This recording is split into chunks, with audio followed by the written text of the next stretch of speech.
mission de plaidoyer et de faire en sorte que le CFF soit le représentant du secteur. La deuxième, c'est de développer les adhésions et de développer le réseau des adhérents. La troisième, c'est de proposer des services et de l'accompagnement aux adhérents. Et la quatrième, c'est de contribuer au développement et à la transformation du secteur. Donc ces 4 priorités serviront de fil rouge à la présentation, et c'est ce qu'on a appelé les 4 axes.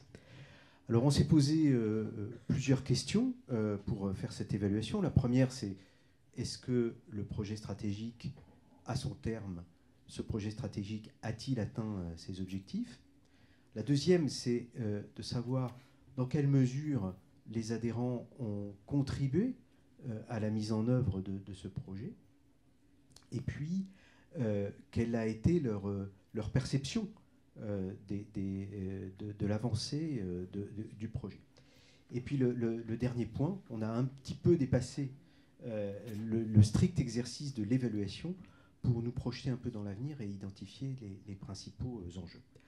Alors pour ce faire, nous avons mené 28 entretiens et vu plus de 40 personnes, parce qu'il y avait des entretiens collectifs, à la fois des adhérents, des anciens adhérents, des structures qui ne sont pas adhérentes, des prescripteurs, des salariés. Et puis, nous avons élaboré un questionnaire qui a été diffusé à la fin du mois de janvier. Et donc, 80 d'entre vous ont répondu à ce questionnaire. Et donc, merci à la fois aux personnes qui nous ont accueillis et avec lesquelles nous avons pu échanger. Merci aussi à tous ceux qui ont répondu au questionnaire parce que vous y avez passé du temps et on a essayé d'exploiter au mieux les réponses qualitatives que vous avez bien voulu donner. Alors, commençons par l'effet marquant des actions du CFF pendant cette période. Ensuite, nous verrons comment les adhérents ont été impliqués dans ces actions. Et puis, nous verrons quelle est la perception de ces actions par les adhérents avant de terminer par les enjeux. Très rapidement, les faits marquants de la période par rapport aux grands axes. La représentation du secteur, eh bien, on voit sur ce graphique comment les proportions de différentes familles de fondations et de fonds ont évolué sur une longue période, sur 10 ans. Et ce qu'on peut constater, c'est que cette répartition, bien qu'elle ait évolué avec le secteur, avec une montée en puissance de certaines catégories de fondations, eh bien, elle reste tout à fait équilibrée et représentative de ce qu'est le secteur aujourd'hui. Les actions de plaidoyer qui ont été menées, il y a eu la constitution d'une commission dédiée au plaidoyer qui fonctionne désormais. Il y a eu un mouvement très important pour le secteur avec la commission parlementaire qui a traité des sujets qui vous sont chers. Et donc le CFF y a été très présent au travers de ses adhérents. Et puis des actions de plaidoyer avec des thèmes annuels que vous avez suivis et qui vous ont permis de cibler vos actions de plaidoyer. Sur l'axe 2 du développement et de la mise en réseau des adhérents, vous voyez ici une courbe qui montre la façon dont le nombre d'adhérents a évolué. Alors ici, c'est depuis l'origine, depuis la création du CFF. Et vous voyez que cette évolution est positive entre 2016 et 2021, accompagnant d'ailleurs le développement du secteur, avec 372 adhérents aujourd'hui. Un petit point d'attention néanmoins, le graphique du bas qui vous montre le taux d'attrition des adhérents pendant cette même période. Et on voit qu'il est autour de 15% à peu près ces dernières années, ce qui laisse présager qu'il y a des possibilités, au travers d'une plus grande fidélisation des adhérents, eh bien, d'augmenter encore la grande famille autour du CFF. L'axe 2 qui aussi montre comment la mise en réseau et le réseau vit au travers d'actions. Et il y en a une qui est particulièrement importante, qui est la création et le développement des cercles, il y en avait 2 en 2019, il y en a 6 aujourd'hui. Et les cercles sont des réunions tout à fait vivantes, avec en moyenne 40 participants, et chaque cercle se réunissant entre 6 et 8 fois par an. On peut dire que c'est un vrai vecteur du réseau autour du CFF.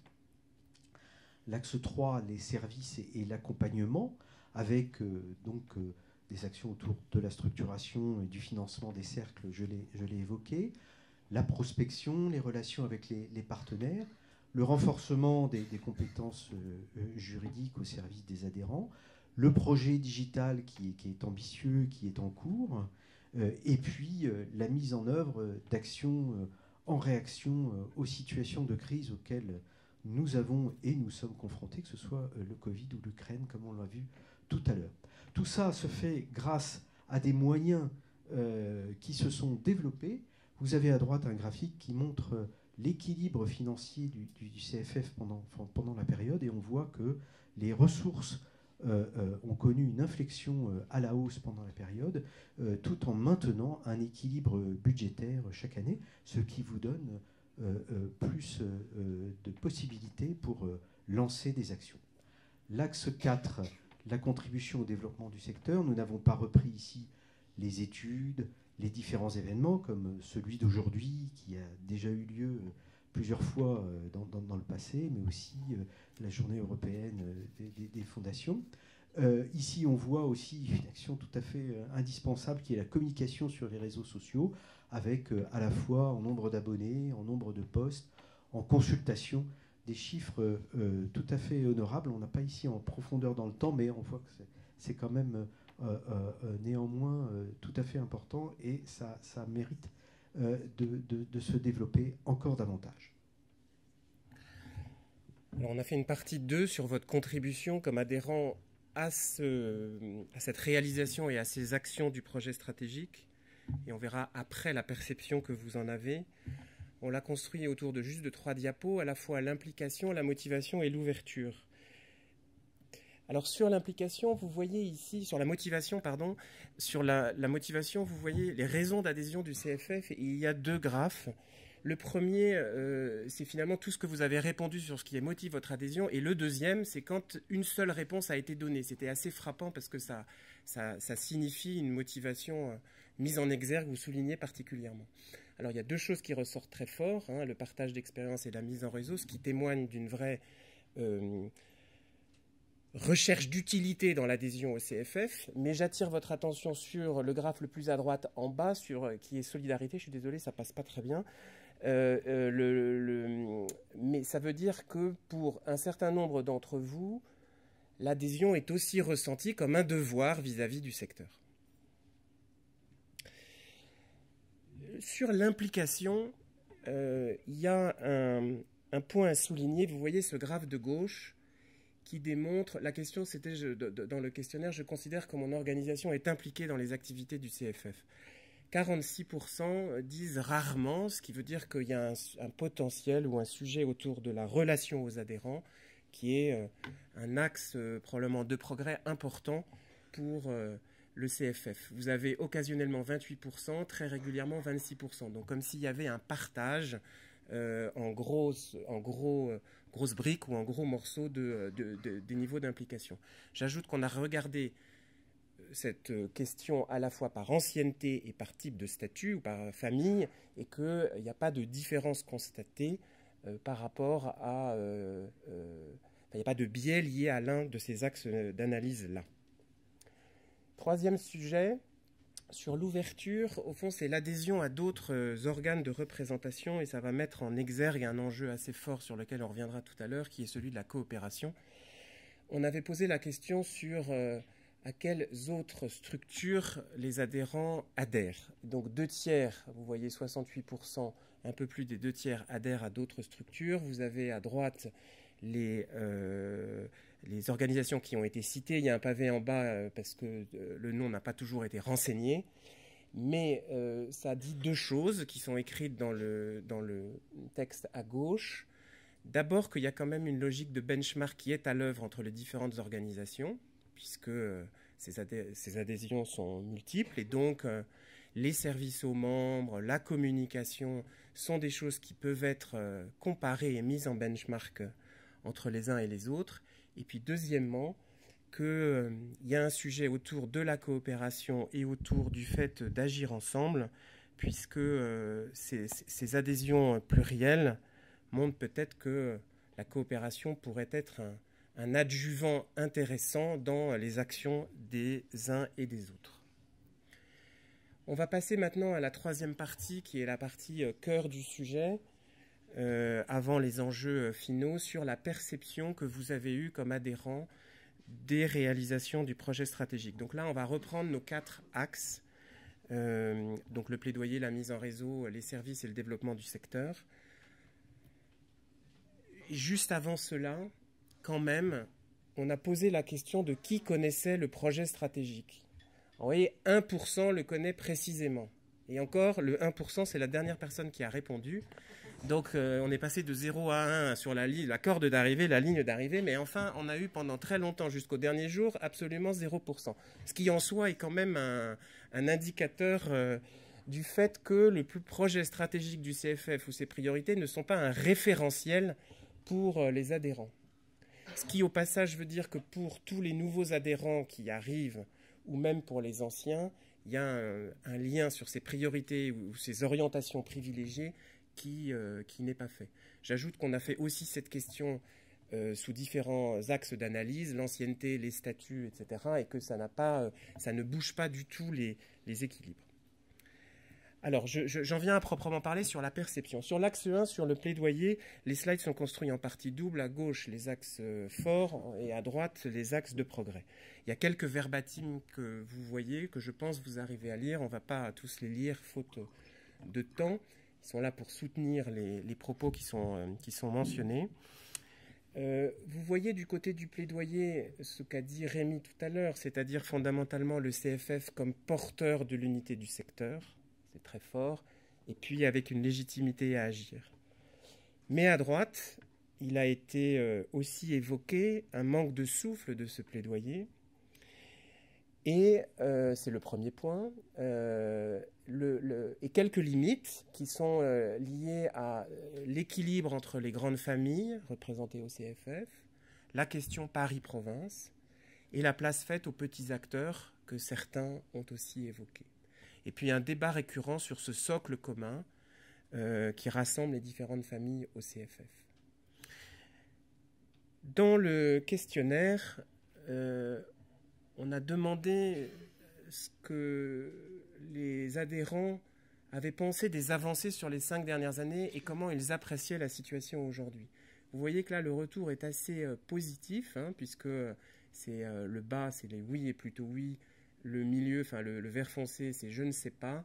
Et puis en haut, c'est les non et plutôt non. Donc les avis sont quand même plutôt positifs, mais il y a un fort pourcentage de je ne sais pas, ce qui revient quand même à la question dite tout à l'heure de soit cette absence de vision, soit ce manque d'ambition révélé sur le plaidoyer. Et quand on regarde la façon dont vous vous situez par rapport à l'existant, eh bien, à gauche, vous avez la visibilité et la représentativité. On voit que c'est à la fois un acquis fort, puisque c'est très majoritairement un avis positif, mais que néanmoins, il y a 20%, donc ce qui n'est pas neutre, 20% qui se situe plutôt dans une frange plus négative, qui témoigne que le sujet n'est pas exempt de débat au sein du CFF. Et sur le plaidoyer, le sujet est le même, donc je n'y reviens pas, je viens d'en parler, mais ça confirme que ça reste un enjeu important pour le CFF. Sur l'axe 2, ce qui est celui de la mise en réseau, je ne reviens pas à gauche sur ce qui a été dit tout à l'heure, c'est-à-dire une dynamique d'adhésion qui s'est prolongée, sur les investissements qui ont été engagés, sur la visibilité des études produites, sur le soutien au rapport parlementaire.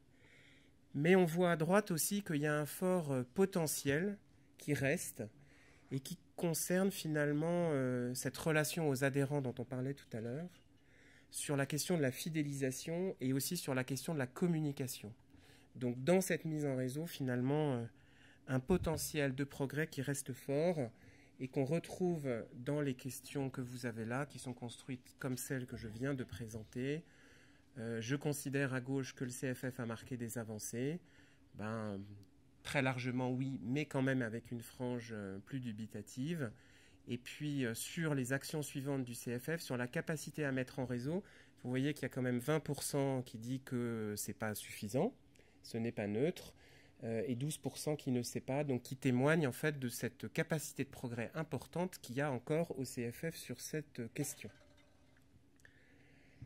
Rémi, sur l'axe 3. L'amélioration du service et de l'accompagnement des adhérents. Donc, le point marquant, c'est quand même qu'il y a eu une nouvelle équipe qui s'est mise en place pendant la période dont nous parlons. Et donc, ce qui est remarqué et apprécié, c'est la situation apaisée qu'a instaurée cette nouvelle équipe. Il ne faut pas oublier que le départ de la déléguée générale historique a marqué quand même l'histoire du CFF. Tout ça amène à ce que la tonalité et l'ambiance dans les événements soient elles aussi appréciées. Et d'autre part, je l'ai évoqué, le succès des actions structurées, notamment aussi celui de la coalition, et la bonne adaptation du CFF au contexte sanitaire, notamment avec les réunions à distance qui ont été instaurées et qui ont permis d'ailleurs aux personnes éloignées géographiquement de se rapprocher du CFF. Ça nous a souvent été mentionné. Alors, dans les points d'amélioration, on parlait tout à l'heure de comparaison avec différents autres types de services dont peuvent bénéficier les adhérents. Mais il y a un sujet d'amélioration souhaité, de lisibilité et de packaging, pour employer un terme horrible mais néanmoins significatif, des offres. L'offre d'expertise est elle aussi jugée un peu trop réduite. Et puis les cercles sont appréciés, mais ce qui serait apprécié, c'est qu'ils aillent davantage vers l'action, qu'ils donnent davantage lieu à des feuilles de route d'action et d'action collective. Donc on voit ici dans les réponses au questionnaire, où on voit que près d'un quart des répondants estiment qu'il n'y a pas vraiment eu d'avancée dans l'accompagnement et dans l'accès à l'expertise, ce qui laisse montrer qu'il y a quand même une marge de progrès de ce point de vue-là. L'axe 4, autour du développement du secteur, donc le CFF a pris des positions qui ont été remarquées et appréciées dans certains événements qui ont pu intervenir. La régionalisation est une politique qui a été amorcée, qui commence à être visible et qui est en tout cas appréciée par les fonds et les fondations qui sont en région. Et puis l'implication du CFF au niveau de l'action européenne, comme on a pu le voir depuis le début de cet atelier, est bien visible, bien marqué et apprécié. Ce qui est davantage remarqué et demande des améliorations, bien c'est, on l'a dit, l'investissement dans des causes qui traduisent davantage les problématiques sociales majeures, la coordination avec les autres organes de représentation du plaidoyer, et puis la mesure de l'impact, qui est un sujet difficile, identifié comme difficile, mais sur lequel beaucoup souhaitent qu'il y ait un travail un peu plus approfondi. Alors, une question de synthèse sur le fait que savoir si le CFF, au bout du compte, répond ou non aux attentes des adhérents. On voit que pour 80%, la réponse est oui ou plutôt oui, et qu'il n'y a pas de différence notable dans les différentes analyses croisées qu'on a pu faire avec les catégories d'adhérents ou leur ancienneté d'adhésion. En rapide synthèse de cette évaluation, 6 points avant de passer aux enjeux. Et on peut dire que le CFF a conforté sa visibilité pendant la période, mais que il y a quand même matière à aller plus loin pour faire reconnaître davantage les actions des fonds, des fondations, et montrer combien elles contribuent au progrès et à l'innovation pour notre société. La deuxième élément de synthèse a trait à la transformation du fonctionnement interne du CFF que j'ai souligné et qui a permis de dégager des marges de manœuvre financières pour mettre en place davantage d'actions, le tout avec une équipe renouvelée et qui continue de monter en puissance. La troisième chose, c'est sur le développement du CFF qui s'est fait en parallèle du développement du secteur. Là, d'aucuns soulignent qu'il pourrait y avoir une dynamique encore plus prononcée de ce point de vue-là. Le quatrième point a trait au réseau. Il y a bien un réseau, et vous en êtes la preuve vivante aujourd'hui, des fonds et des fondations. Et le CFF y joue un rôle central. Il faut qu'il continue de travailler sur la proximité, la mobilisation, l'encouragement des actions collectives. Le cinquième point, ce sont les initiatives du CFF qui ont été encouragées et saluées pour faire progresser le secteur, notamment les cercles, la coalition. Et donc cet encouragement à encore envisager et mettre en place des actions structurées qui mobilisent les adhérents et les acteurs plus largement du secteur. Dernier point, c'est l'attente forte qui se dégage autour de l'accompagnement et des services pour renforcer cet axe au service des adhérents. Voilà, il ne reste plus que 2 pages, mais sur les enjeux, on a terminé par là. Et merci beaucoup d'avoir répondu. On a dû reclasser et trier, mais néanmoins, c'est un point important sur les enjeux prioritaires que les adhérents ont vus pour le CFF. Et on ne recoupe pas tout à fait les raisons et les motivations d'adhésion. Et on a vu ressortir de manière extrêmement forte cette question du plaidoyer, à plus de 40%. Je vais y revenir dessus parce que ça recouvre des acceptions qui sont un peu différentes, mais qui est ressorti de manière extrêmement forte comme enjeu prioritaire pour le CFF. Ensuite, on a eu un paquet groupé, d'abord autour de la professionnalisation du secteur et des adhérents, et du développement de l'offre et des services aux membres. Puis investir de nouvelles causes ou de nouvelles thématiques, ce qui a notamment été évoqué hier, c'est tout le sujet du lien social, de la démocratie, enfin toutes ces nouvelles thématiques qui travaillent le secteur aujourd'hui. Un autre point important sur les actions collectives ou l'action collective entre adhérents, qui est ressorti de manière aussi très récurrente et forte. Puis enfin, le réseau. Et puis, de manière plus marginale, mais néanmoins présente, la dimension internationale et la coopération interstructure entre les organisations. Alors, de tout ça, finalement, on a voulu retirer 4 points qui nous ont semblé être 4 enjeux forts pour le CFF. Alors, le premier point, j'ai repris un point de Francis Charon qui a dit ça, et donc je vous remercie de l'avoir dit. C'était un beau mot, du coup, qu'on a voulu reprendre ici parce que ça nous a semblé très fort, qui va bien plus loin, enfin, qu'on a raccroché à cette question de plaidoyer, mais en fait, qui va bien plus loin, qui est peut-être de créer ce grand récit qui montre, affirme, valorise le fait que la liberté d'engagement pour les autres est un grand bien social pour les sociétés. Et que c'est bien cette liberté d'engagement pour les autres que vous portez qui est facteur de progrès pour les sociétés. Et c'est bien la valorisation de toutes ces initiatives qui est dans cet enjeu fort qu'on a voulu ici reprendre. Et aussi pour dire peut-être que ce secteur que vous représentez, enfin que vous formez, est aussi un secteur important qui est celui d'une forme de pensée des évolutions et des transformations de la société. Alors bref, dans tout ce grand enchantement du milieu, selon mots de Francis Charon, eh bien, ça nous a semblé l'enjeu premier, quelque part prioritaire pour le CFF. Il y en a un deuxième qui est fort, qu'on vous avez vu en filigrane de toute cette présentation, qui est celui de la coopération et de l'action collective.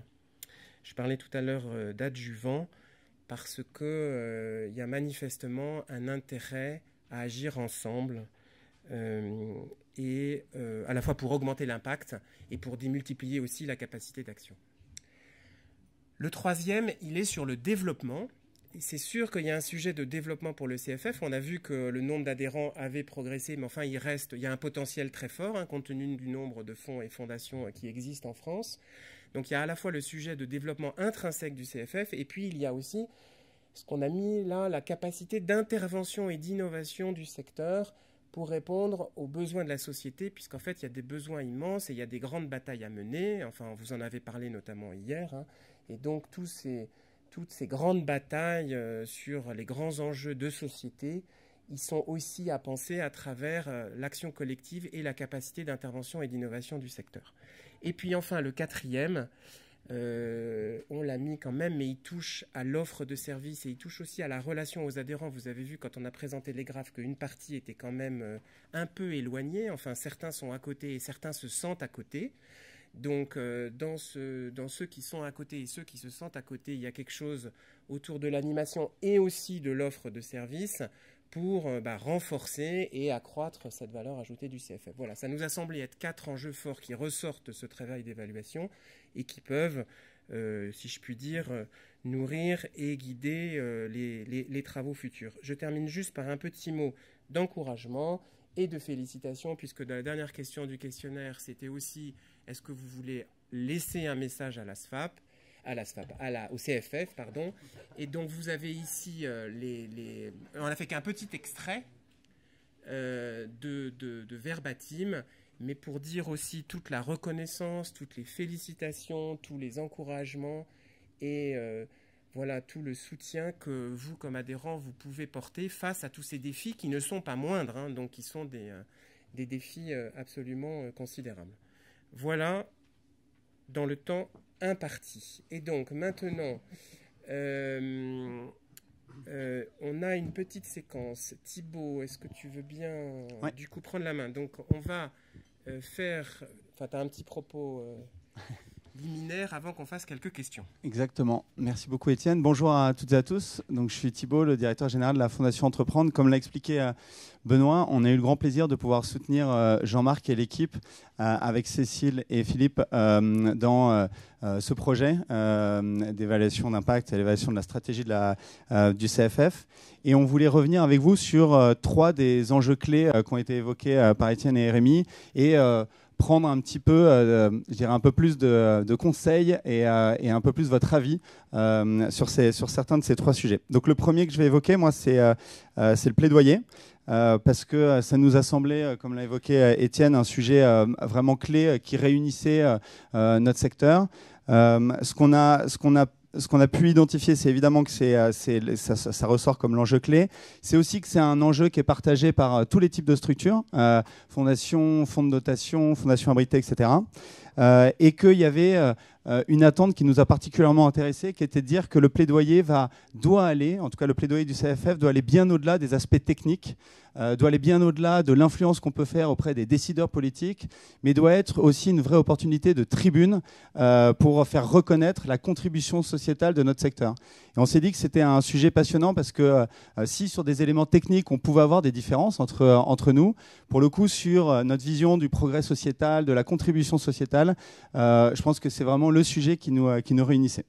Donc on voulait vous poser 2 questions à ce sujet-là, et donc on va tester un petit outil technique qui va demander soit votre smartphone, soit votre ordi. Donc si on passe la slide d'après pour qu'on puisse expliquer comment ça fonctionne. Donc il y a 2 options. Soit vous pouvez faire une petite photo du flashcode, vous devriez arriver directement sur la page de l'enquête. Et vous pouvez aussi, si vous êtes sur ordinateur et vous ne pouvez pas flasher, aller directement sur le site, donc www.menti.com, et entrer le code pour pouvoir accéder aux questions. Je vous laisse 1 minute pour vous connecter. Il y a des petits cœurs qui montent comme ça. Il y a des petits cœurs. Ah, 7. Ah oui, très bien.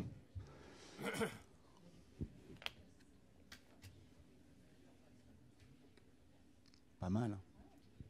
Ça s'incrémente vite. Ça s'incrémente, ça monte, ça monte.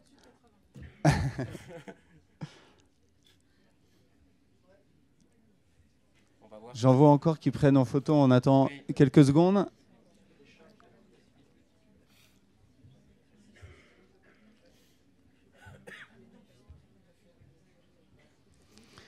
Vous êtes prêts?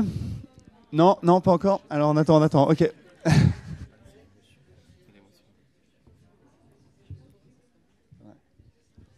Pourquoi 80? Alors on est à 63, 66. Ouais. Est-ce qu'il y en a encore qui sont en train de flasher? Ouais. Oui. Il faut dépasser les 80, oui, ça ce serait top. On dépasse les 80, ce serait bien. On y est presque. On y est presque.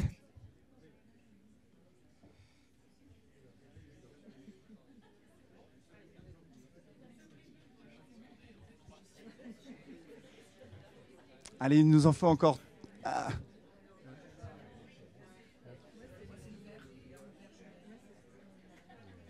Voilà, on est à 80, on va pouvoir y aller.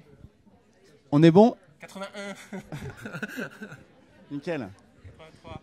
Eh ben, en régie, vous pouvez, si ça vous va, on peut lancer la première question. Donc, il y a 2 questions sur le plaidoyer. Donc, la première question. D'après vous, quels sont les leviers pour donner davantage de force et d'ambition au plaidoyer des fonds et fondations? Donc, un premier levier de la coopération, un premier levier autour du contenu, un troisième levier autour de l'international et un 4e levier autour de focus.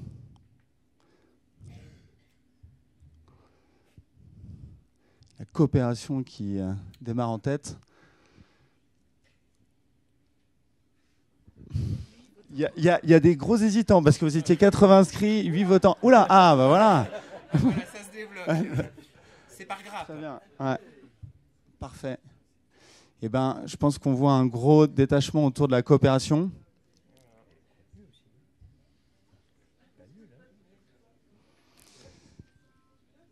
Et du contenu. Super. Bah écoutez, je pense que le message est plutôt clair. On a droit à 2 réponses possibles. Donc c'est pour ça. Ouais. Oui, voilà. Exactement, il me semble. Eh bien, écoutez, un message très clair sur la coopération et je pense que ça fait effectivement beaucoup de sens pour ce sujet du plaidoyer et ça lui donnera d'autant plus de force que de le porter tous ensemble. Et je pense qu'on peut aussi travailler sur des messages plus originaux, plus percutants et je pense que c'est le deuxième enseignement. Eh bien, merci beaucoup. On peut passer à la question d'après. Voilà, qui est autour de comment est-ce qu'on peut vous permettre d'être mieux associés aux actions de plaidoyer du CFF. Est-ce que c'est en vous associant à la construction du contenu? Est-ce que c'est en vous outillant pour que vous puissiez être des meilleurs relais? Est-ce que c'est en développant vos compétences? Ou est-ce que vous faites confiance au plaidoyer, au CFF pour porter ce sujet en votre nom? Et 2 réponses possibles aussi, tout à fait. C'est marqué. Normalement, c'est marqué.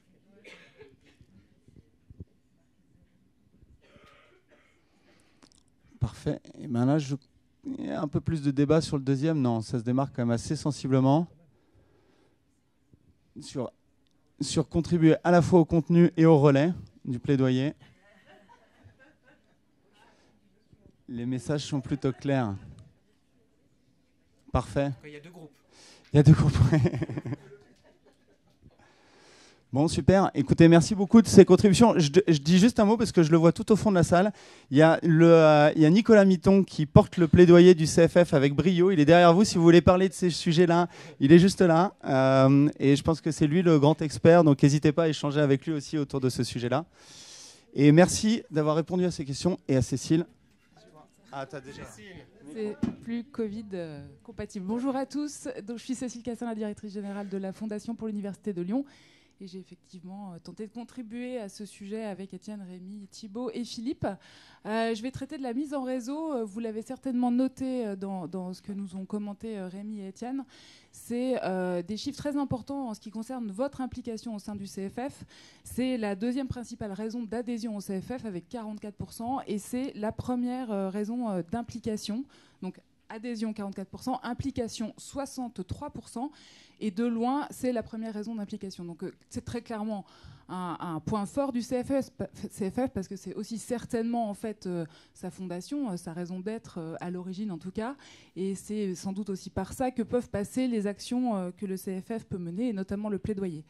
En revanche, on constate un décalage, et vous l'avez vu aussi, cette mise en réseau ne ressort pas dans les 3 enjeux prioritaires, en tout cas dans les réponses au questionnaire, pour les 3 ans à 5 ans à venir. Elle sort en 5e position à 11%. Alors, il y a plusieurs explications possibles à ça. On peut considérer que la mise en réseau est déjà très optimale, peut-être totalement optimale. Ce n'est pas tout à fait ce qui a été commenté tout à l'heure, mais quoi qu'il en soit, il y a déjà de très beaux résultats, de très belles actions. Votre présence ici aujourd'hui en est une des preuves, mais il y a aussi les autres événements, les correspondants locaux qui viennent d'être nommés parfois sur des réseaux préexistants comme à Lyon. Et puis les cercles dont Rémi a parlé, qui ont beaucoup augmenté en nombre et qui sont très actifs. Donc on peut considérer que cette mise en réseau est optimale. On peut aussi y penser, et c'est certainement le cas également, que d'autres enjeux vous ont paru prioritaires par rapport à la mise en réseau. Et on peut sans doute corréler les 2 raisons, ce qui explique ce décalage entre les raisons d'implication et d'adhésion et le fait que la mise en réseau ne ressorte pas dans les enjeux prioritaires. Ceci étant, on a souhaité profiter de ce panel que vous représentez aujourd'hui pour réinterroger ce point qui nous paraît vraiment important, puisque c'est donc un point fort et qu'on peut sans doute le mettre au service des enjeux prioritaires. Donc c'est pour ça qu'on a souhaité vous interroger. Alors avec 2 questions également. La deuxième sera libre, mais pour la première, on va vous demander de classer par ordre de priorité les 3 propositions suivantes relatives à la mise en réseau. 1, l'extension du réseau. C'est peut-être oui. 2, le développement d'actions informelles visant à densifier le réseau. Et 3, davantage d'actions collectives et de synergie entre acteurs. Donc là, il faut prioriser. Enfin, oui. Classer, merci. Oui, c'est le réseau des fonds, des fondations, des adhérents du CFF.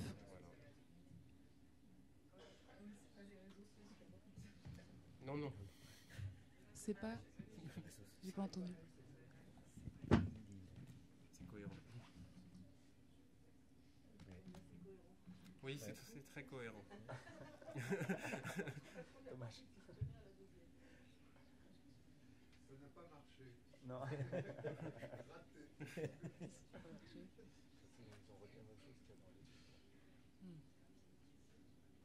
Il y a encore quelques votes qui arrivent. Ouais, 77. Voilà, on est presque à 80. Bon, bah, c'est de toute façon le... Bon, effectivement, Le résultat est clair. C'est très clair. Merci. Et pour la deuxième question, pouvez-vous mentionner un sujet d'action collective prioritaire pour vous? Alors là, en fait, c'est 1 mot, 2 mots, et c'est vraiment libre expression de votre part.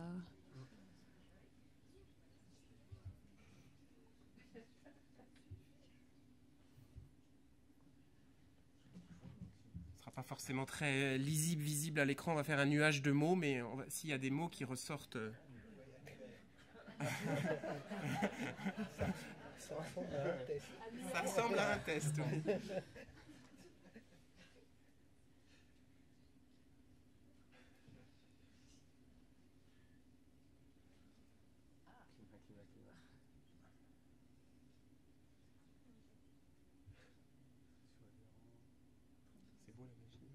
Ouais, il y a des sujets qui se recoupent. On pourra faire des regroupements, on travaillera là-dessus ensuite et on vous dira ce que ça a donné.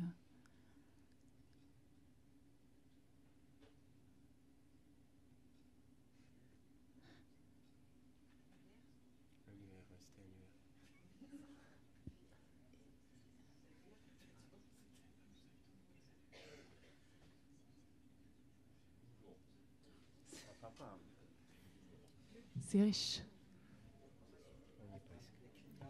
On y est presque, on est à 87. Bon, il y a des choses qui ressortent.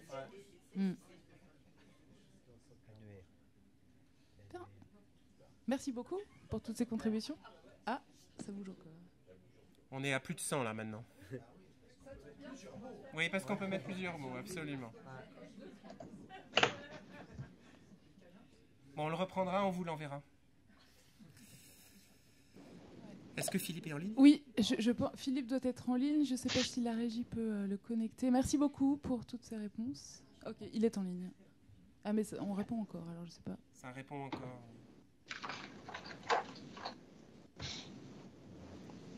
Et on arrête. Oui, on va Voilà, arrêter Philippe. là et passer la parole à Philippe. Ouais. Ah ben voilà. Bonjour Philippe. Bienvenue Philippe. Bonjour. Merci, bonjour à toutes et à tous, et sincèrement désolé de ne pas être avec vous ce matin.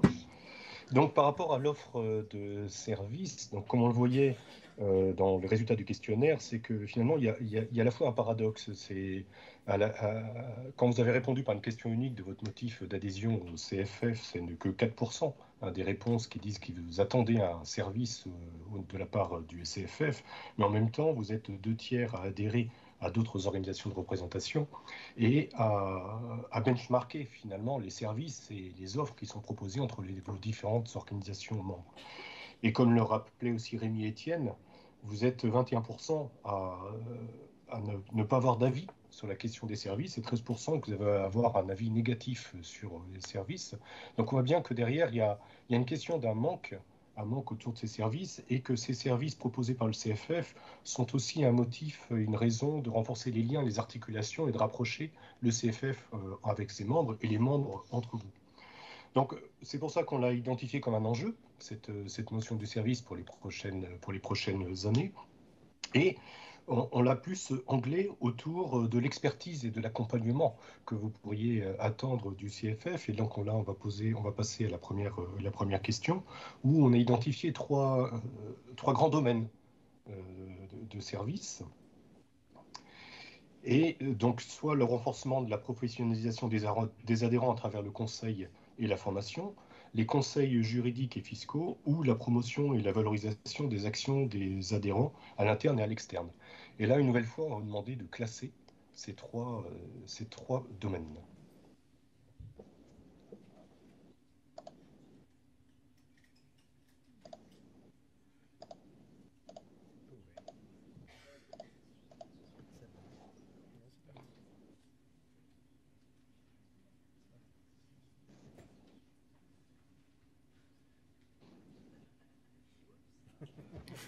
Ah, il y a une valse. Il y a une valse. Mais j'ai oublié d'en parler.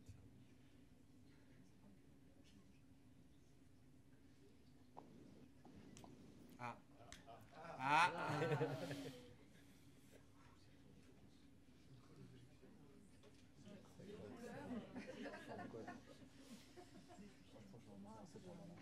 On sent que c'est serré. Ça ressemble au résultat du premier tour, oui.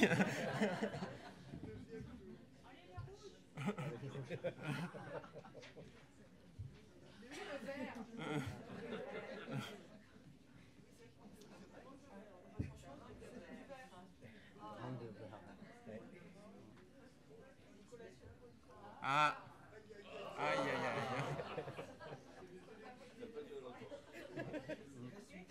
C'est là. Va falloir faire un recomptage. Philippe, on passe peut-être à la question 2. Tout le monde a voté. Je vous propose de nous concentrer sur ce qui arrive en deuxième. Je pensais que ça arrivait en premier, mais c'est ce qu'on va arriver en deuxième, parce que finalement, c'est qu'est-ce qu'on met derrière le renforcement, la professionnalisation des adhérents à travers le conseil de la formation. On a identifié, pareil, quatre domaines qu'on va vous demander de classer par ordre de priorité. Un premier domaine qui est de l'ordre de tout ce qui tourne autour de la gestion, de la capitalisation ou de l'évaluation des projets que vos fonds de dotation ou de fondations soutenaient. Ça peut être des offres de services liées par exemple aux formations, aux outils, des bases de données de consultants, etc. pour renforcer vos capacités à suivre, à évaluer, à mesurer l'impact d'un projet soutenu par votre fonds ou fonds de dotation. Un deuxième domaine concerne le renforcement de vos capacités en termes de communication ou de plaidoyer, ce qui a été aussi rappelé tout à l'heure.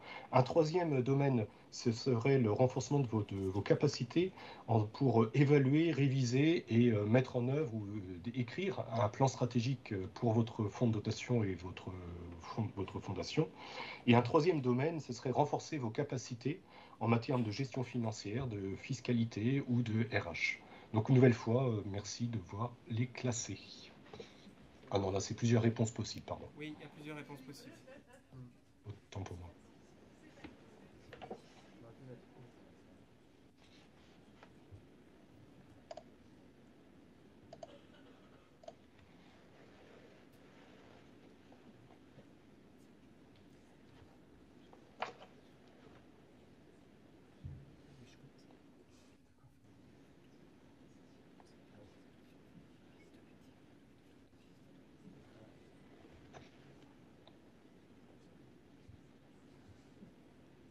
C'est plus serré.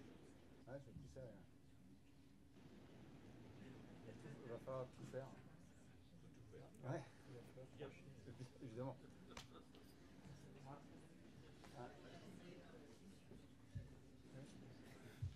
Jean-Marc. Il va falloir. Pas cher. Évidemment, évidemment.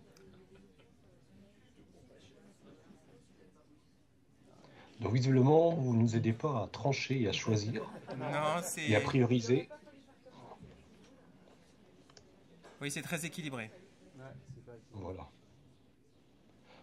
En tout cas, merci. Puis après, on verra avec les capacités de l'équipe du CFF comment on va arriver à prioriser et à vous proposer une offre de service pour les 3 prochaines années qui puisse répondre à vos attentes. Merci à vous toutes et à Merci tous. Philippe. Benoît, pour conclure la séquence. Merci Romain. Merci de votre participation, c'est important pour pouvoir situer l'évolution des actions. Merci à Rémi et Étienne pour ce travail qui n'est pas terminé, je le rappelle. Il sera présenté, cette évaluation, elle sera présentée à l'Assemblée Générale le 30 juin. J'espère que vous serez nombreux le 30 juin, puisqu'on va marquer aussi les 20 ans du CFF. On en dira un mot demain. Je remercie aussi, bien sûr, Cécile, Thibault et Philippe, que l'on salue pour la poursuite de ce travail-là. Voilà, on s'était doté d'un plan stratégique en 2016, à 5 ans. Il est normal de l'évaluer. On retrouve il y a à chaque fois, ça c'est bien, mais il faut que, enfin voilà, donc ça va nous conduire à des choix. On en parlera justement à l'AG. Et d'ici là, profitez de la présence de Rémi, Étienne, pour échanger, faire passer vos messages auprès de Cécile aussi et de Thibault. Ce qui est clair, et c'était souhaité, pour les plus récents, vous savez que le CFF est né d'une initiative à l'époque de la Fondation de France, portée par Francis Charon, il y a une vingtaine d'années, avec des fondations fondatrices de ce CFF qui a évolué. Aujourd'hui, on est vraiment dans une grande diversité et nous avons un conseil d'administration qui reflète cette diversité avec 16 membres. Vous en avez quelques-uns ici parmi nous et vous avez aussi bien sûr des membres fondateurs et puis aussi toutes les fondations qui soutiennent. Donc on est dans une évaluation qui va nous permettre de tirer des enseignements pour la suite, et la suite qui se définira, je dirais, dans une deuxième partie 2022. Donc c'est important de vous entendre, de prendre en compte tous ces éléments-là. Et j'étais personnellement très intéressé de voir qu'aujourd'hui, il y a beaucoup d'adhérents qui viennent en étant conscients, vous l'avez mesuré, pas uniquement pour des services, mais pour apporter leur contribution à ce que nous devons bâtir ensemble, qui est cet intérêt général pour la partie privée que nous sommes. Et qui est primordial et pour laquelle les pouvoirs publics donnent une capacité fiscale, donnent une capacité juridique pour nous voir agir ensemble. Et cet équilibre public-privé, nous l'incarnons. Je le dis souvent au CESE, vous avez entendu Thierry Baudet, et souvent, quand on est dans ces enceintes-là, quand on raisonne partenariat public-privé, c'est souvent public et entreprise en gros. Donc, à chaque fois avec Claire Toury, qui est la présidente du mouvement associatif, on rappelle, non, c'est aussi fondation, association, c'est pas que les entreprises, même si elles sont très importantes. Donc, on se rend compte à chaque fois qu'on est confronté, on l'a vu aussi avec les autres collectifs, quand on a travaillé sur la loi de finances il y a 2 ans, sur l'article 50, que malgré des tribunes, des courriers, on ne pèse pas suffisamment. Et c'est, je crois, aussi un des grands enseignements, c'est qu'il va falloir préparer ensemble avec les autres collectifs notre socle commun, sans enlever les spécificités que nous avons, mais la mise en commun en relation pour peser davantage sur un plaidoyer juridique et fiscal qui est historique au CFF, mais ça a été dit, on le sent, je l'avais évoqué à l'AG l'an dernier, on a aussi un plaidoyer thématique. La force de la coalition sur le climat va permettre aussi de faire monter les messages. À travers les territoires, sur les fragilités humaines aussi, le travail permet aux fonds et fondations que nous sommes, de pouvoir dialoguer avec des collectivités locales, des pouvoirs publics, et de faire monter un plaidoyer thématique pour influencer un agenda, parce que si nous avons des partenaires qui agissent sur des conséquences de problématiques sur les terrains que nous voyons, si on peut remonter sur des causes et les illustrer, c'est aussi intéressant. Mais je ne vais pas développer davantage, ce n'est pas le sujet. Je voulais vous remercier aussi d'avoir répondu, participé, et que ça reste ouvert, et nous ferons un point formel à notre AG. Voilà, maintenant je crois qu'on a une petite pause avant de reprendre les ateliers. Profitez-en, merci.